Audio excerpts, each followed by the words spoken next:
Bonjour chers auditeurs de l'ODJ Média, notre chroniqueur de l'ODJ, Afid Fassifiri, présente sa réflexion dans un article qu'il a intitulé « Flagrant délit d'inhumanité », qu'on écoutera ensemble dans ce podcast.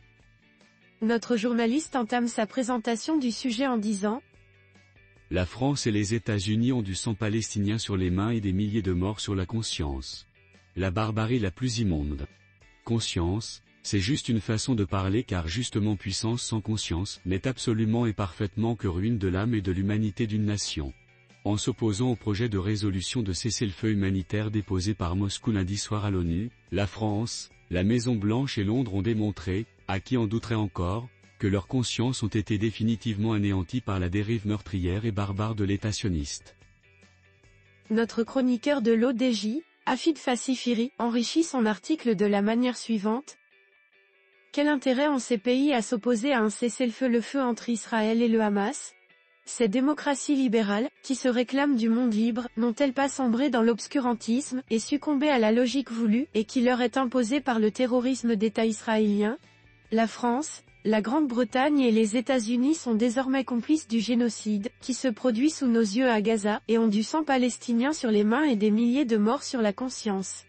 Ces pays sont vraisemblablement, et de manière incroyable d'accord, pour que l'armée israélienne massacre le plus de Palestiniens et vide Gaza de sa population. Infliger une punition collective sous prétexte de vouloir massacrer et liquider le Hamas est certainement un moyen de poursuivre d'autres objectifs, que Netanyahou et ses complices, parmi ses alliés occidentaux, n'ont pas encore rendus publics. Bombarder la bande de Gaza en 6 jours avec l'équivalent de l'ensemble des bombes et autres explosifs lâchés par l'armée américaine sur l'Afghanistan en un an, est la pire cruauté qui a été infligée à un peuple et l'atrocité la plus immonde, et la barbarie la plus immorale. À tel point que pour la première fois, les populations de la bande de Gaza veulent partir selon Médecins sans frontières. Le prix à payer pour la France, la Grande-Bretagne et les États-Unis sera très cher sur le plan diplomatique et sur le plan de la politique interne. La boucherie et le carnage perpétrés par l'armée israélienne ont dépassé toutes les limites et plongent la région et le monde entier dans un gouffre, dont nul ne peut soupçonner l'issue à l'heure qu'il est. L'engrenage infernal et la catastrophe humanitaire se poursuivent, et les Israéliens considèrent que seules les bombes et les missiles peuvent et doivent rentrer à Gaza. La seule chose qui doit entrer à Gaza jusqu'à la libération des otages, ce sont des centaines de tonnes d'explosifs, largués par l'armée israélienne, pas une once d'aide humanitaire, a en effet déclaré le ministre israélien de la Sécurité nationale Itamar Ben-Gvir. L'auteur conclut son article en ces termes.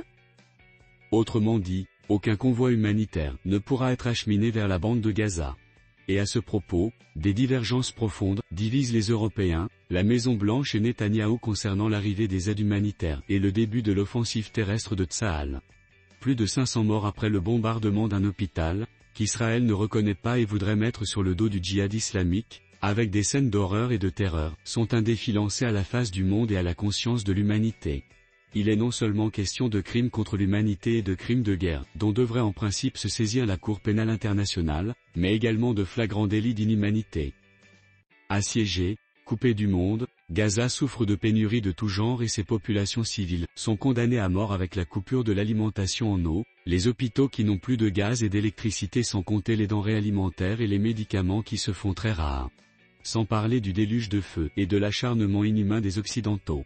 Rédigé par Afid Fassifiri.